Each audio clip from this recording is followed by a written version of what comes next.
সকাল সকাল ঘুম থেকে উঠে যদি এরকম হেলদি ব্রেকফাস্ট পাওয়া যায় তাহলে তো মন এমনিই ফুরফুরা হয়ে যাবে, আর তাও যদি 10 মিনিটে তৈরি করা যায় তাহলে তো কথাই নাই। হ্যালো এভরিওয়ান, আসসালামু আলাইকুম। আই হোপ সকলে অনেক বেশি ভালো আছেন। আলহামদুলিল্লাহ আমি অনেক বেশি ভালো। চলে আসলাম নতুন একটা ব্লগ ভিডিও নিয়ে।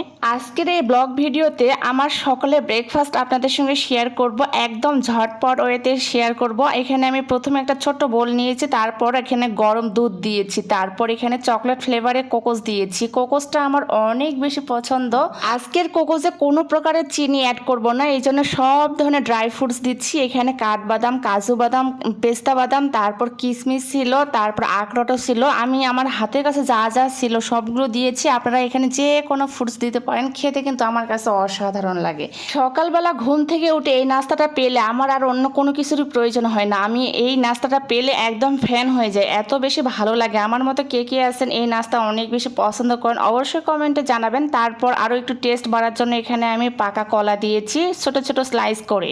এই তো খুব দ্রুতই তৈরি হয়ে গেল আমার সকালের হেলদি ব্রেকফাস্ট। অবশ্যই আপনারা কি দিয়ে ব্রেকফাস্ট করেছেন কমেন্টে জানাবেন। তারপর আমি এই ব্রেকফাস্টের পাশাপাশি আবার অনেক সময় চিনি দিয়েও খাই। এখানে গরম দুধ নিয়েছি একটা বোলের মধ্যে, তারপর সামান্য একটু চিনি দিয়েছি, তারপর এখানে আবারও কোকোস দিয়েছি। কোকোসটা দেখতে যতটা সুন্দর ছিল খেতে অনেক ভালো ছিল। কোকোসগুলো তারা ও চাঁদের শেপে ছিল, দেখতে অনেক বেশি ভালো লাগতেছিল, খেতেও কিন্তু অনেক বেশি ভালো। তারপর আরেকটা বোলের মধ্যে একটু কুসুম গরম দুধ নিয়েছি, তারপর এখানে চিনি দিয়েছি টেস্ট অনুযায়ী, তারপর আবারও এখানে 2 রকমের কোকোস দিয়েছি। দিয়ে মিক্সড করে নিলে তৈরি হয়ে গেল। এখানে আমি কোনো প্রকারের ড্রাই ফ্রুটস অ্যাড করব না, যেহেতু চিনি দিয়েছিলাম। একদম ঝটপট ওয়েতে দেখানোর চেষ্টা করেছি 3 ভাবে কোকোস। আপনাদের কাছে কোন ভিডিওটা ভালো লেগেছে অবশ্যই কমেন্টে জানাবেন। আমার তো এই কোকোস হইলে আর অন্য কিছু প্রয়োজন হয় না। সকালের ব্রেকফাস্ট তো শেষ করলাম, এখন প্রয়োজন চা। চা বানার জন্য রান্নাঘরে চলে গেলাম। রান্নাঘরে যাওয়ার পর এখানে আমি চা বসে দিয়েছি। তো আমার মতো কে কে আছেন দুধ চা অনেক বেশি পছন্দ করেন অবশ্যই কমেন্টে জানাবেন। এখানে আমি দুধটা ফুটিয়ে নিয়েছি, আর এই দুধ চার মধ্যে আমার মশলা একটু পছন্দ, এই জন্য আমি তেজপাতা, দারচিনি, সাদা ফল দিয়েছি। পরিমাণ মতো চায়ের লিগার ও সামান্য একটু চিনি দিয়ে ফুটিয়ে নিলে তৈরি হয়ে গেল আমার মজাদার চা। তো কে কে পছন্দ করেন আমার মতো কে কে আছেন অবশ্যই কমেন্টে জানাবেন। তারপর বাসার